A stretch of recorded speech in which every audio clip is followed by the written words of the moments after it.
first I got to say this. Yeah. Okay, I'm normally very humble, so it's a little awkward to sit here and talk to the camera. But since you're my son, I can sit here and tell you these stories, and it doesn't feel so awkward. So that's all I wanted to say.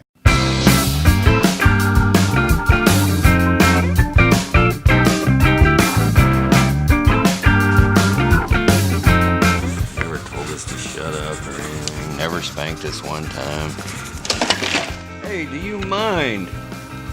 Get down. Get down. I'm trying to draw here. My career, you want me to go all the way through this? Quickly? Okay. When I was a little kid, my dad owned games and carnivals. As we were growing up, we thought we were in show business. That's what my mom told us to tell our teachers, because we changed schools all the time.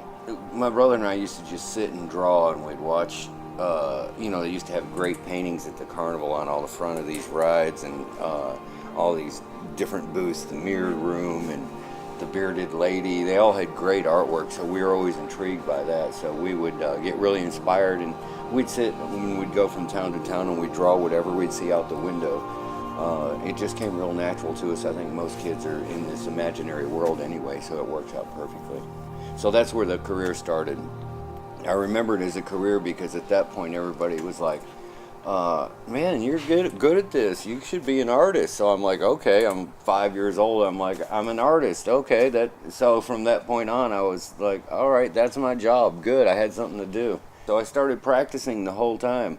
And then anything that came up that related to art, people would say, I need a drawing of my dog, or I need a picture. My dad's opening a restaurant. Could you do something here? So my whole life, I never really had to get a job. I was able to just do drawings.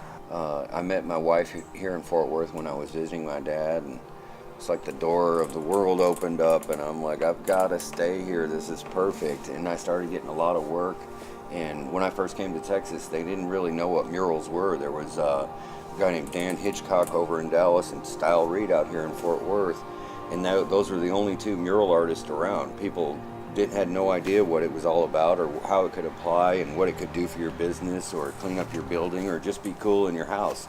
I guess that's how I've made my living in the past. At this age, I'm trying to move it all over as much as I can to doing more just fine art. But if it sounds fun, I'm willing to do it. You dash, you dance, you hop across the coals of burnt out circumstance.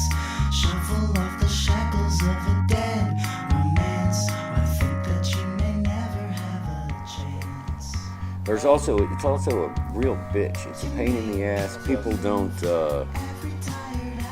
pay you. They make every excuse why your check didn't get mailed. They see that you enjoy this. They perceive you as a really successful artist. They're just they try every capitalistic trick in the book. It's in their nature. It's part of America. They try to beat you down. As soon as they try to get you to throw everything they can get in on you in the painting, and try to lowball you at the same time. So it's frustrating, like in any business. It's still a business. Artists need to realize that.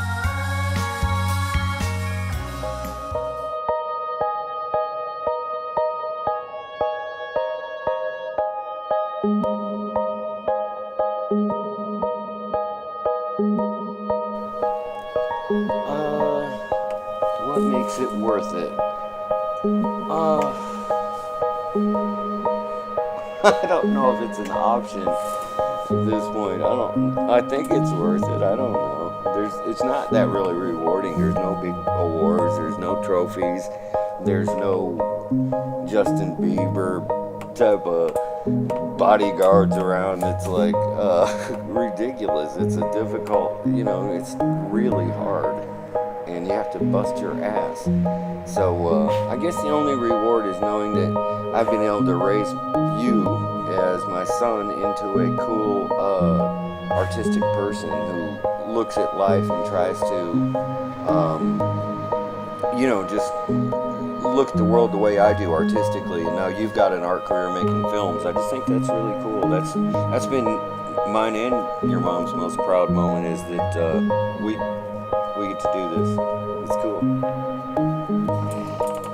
Is that good enough? Okay.